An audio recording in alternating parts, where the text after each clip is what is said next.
তো বিচারটা হলো এখানে 12টা গ্রহ আছে, এই 12টা গ্রহকে বিচার করে আপনার রত্নপাত্র ধারণ করতে হবে। তাহলে কি করতে হবে আপনার? অবশ্যই আপনি একজন ভালো বিশেষজ্ঞ তান্ত্রিক অ্যাস্ট্রোলজার যারা আছে, রত্ন বিশারদ, তাদের কাছে আপনি যেতে হবে। দেখা যাচ্ছে ভালো একজন অ্যাস্ট্রোলজার কাছে যাবেন, অ্যাস্ট্রোলজার সাহেব আপনাকে হস্তরেখা বিচার করে আপনাকে রত্নপাথর সাজেশন করবে। যেমন 12টা গ্রহের মধ্যে হয়তো আপনার 5টা গ্রহ খারাপ আছে, বা 3টা গ্রহ খারাপ আছে, বা 2টা গ্রহ খারাপ আছে। এই গ্রহ নক্ষত্র বিচার করে যদি আপনি রত্নপাত্র ধারণ করেন, তাহলে আপনি অনেক কিছু সমস্যা থেকে সমাধান পাবেন। দেখা যাচ্ছে আপনি পারিবারিক অশান্তিতে আছেন, দেখা যাচ্ছে আপনার ব্যবসা বাণিজ্য নিয়ে অনেক ধরনের দিন দিন আপনার লোকসানের দিকে চলে যাচ্ছে, ব্যবসা উন্নতি হচ্ছে না, ব্যবসা বারবার আপনার ধ্বংসের দিকে চলে যাচ্ছে। মেল কারখানা ইন্ডাস্ট্রির মালিক আপনি কোনো এক সময় আপনার মেল কারখানা ইন্ডাস্ট্রি অনেক সুন্দর চলছে, কিন্তু এখন আপনার মেল কারখানা বন্ধ হয়ে যাচ্ছে। তো কী করতে হবে?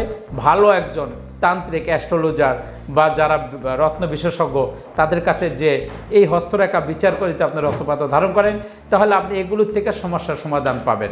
কারণ যদি শুধু রাশিফল দেখে পাথর পড়েন, তাহলে তো এই সমস্যার সমাধান পাবেন না। রাশিফল পাথরটা সবাই ধারণ করতে পারবে। এটা যার যে রাশি আছে ওই রাশি অনুসারে শুধু রাশির যে অশুভ লগ্নগুলো আছে সেগুলো শুধু তার নিয়ন্ত্রণে থাকবে। কিন্তু গ্রহদশার যে আপনি প্রবলেমে ভুগতেছেন, সমস্যা ভুগতেছেন, সেই জন্য অবশ্যই আপনার এই হাত দেখাইয়া হস্তরেখা বিচার করে তারপর রত্নপাথর আপনি ধারণ করতে হবে। দর্শক বন্ধু,